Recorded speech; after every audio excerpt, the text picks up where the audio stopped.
Welcome to our கும்படன் சாமி vlogs. இன்றைக்கி நம்ம பார்க்க போகிறது வீட் சைட் காளான்.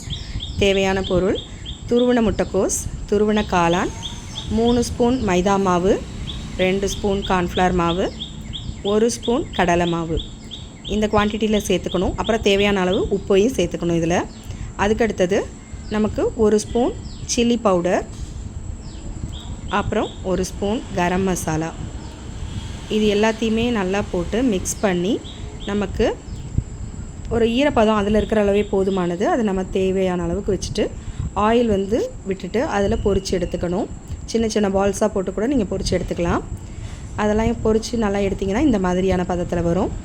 அதுக்கப்புறம் அதே பேனில் ஆயில் விட்டு ஆனியன் கொஞ்சம் சேர்த்து, அப்புறம் இஞ்சி பூண்டு பேஸ்ட் போடணும். அதையும் போட்டதுக்கப்புறமா கொஞ்சமாக சில்லி பவுடர், நம்ம காரத்துக்கு ஏற்ற மாதிரி சில்லி பவுடர், கொஞ்சம் கரம் மசாலா போடணும். இதையும் போட்டுட்டு நல்லா வதக்கிட்டு கண்ணாடி பதம் வர மாதிரி வதக்கணும் அந்த ஆனியனை. வதக்கினதுக்கப்புறமா மறுபடியும் தேவையான அளவு அதுலேயும் உப்பு சேர்த்துக்கோங்கிறதுனால இதில் கொஞ்சமாக சேர்த்தா போதும். ஸோ இதையும் சேர்த்துட்டு அதுக்கப்புறமா நமக்கு கொஞ்சம் புளிப்பு சுவை தேவைப்படும் இல்லையா? சோயா சாஸ் 1 ஸ்பூன் அளவுக்கு சோயா சாஸ் எடுத்துக்கணும். அதை ஆட் பண்ணிக்கணும். அதுக்கப்புறமா டொமேட்டோ சாஸ் அது கொஞ்சமாக சேர்த்துக்கணும். அதுக்கப்புறம் நல்லா அதை வதக்கணும். வதக்கினதுக்கப்புறமா ஒரே ஒரு டொமேட்டோவை மட்டும் நல்லா கிரைண்ட் பண்ணி அதில் போடணும். அதாவது நல்லா மிக்சியில் விட்டு அரைச்சி அதில் போட்டு நல்லா வதக்குனிங்கன்னா இந்த மாதிரி ஒரு ஃப்ளேவர்ஃபுல்லாக வரும். நமக்கு கொஞ்சமாக தண்ணி மிக்ஸ் பண்ணிக்கலாம். அதுக்கப்புறமா நம்ம என்ன பண்ணணும்னா, நல்லா ஓரளவுக்கு நல்லா கொதி வரும். நம்ம கார்ன்ஃப்ளவர் மாவு கொஞ்சமாக கரைச்சி வச்சுக்கணும்.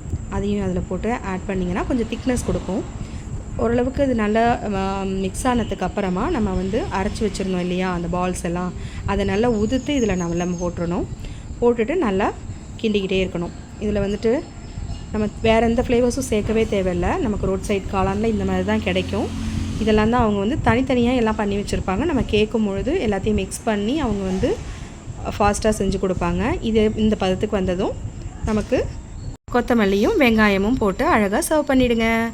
இது போல் இன்ட்ரெஸ்டிங்கான வீடியோஸுக்கு நம்மளுடைய கும்படசாமி விலாக்ஸை எல்லோரும் சப்ஸ்கிரைப் பண்ணி எங்களுக்கு சப்போர்ட் பண்ணுங்கள். தேங்க்யூ.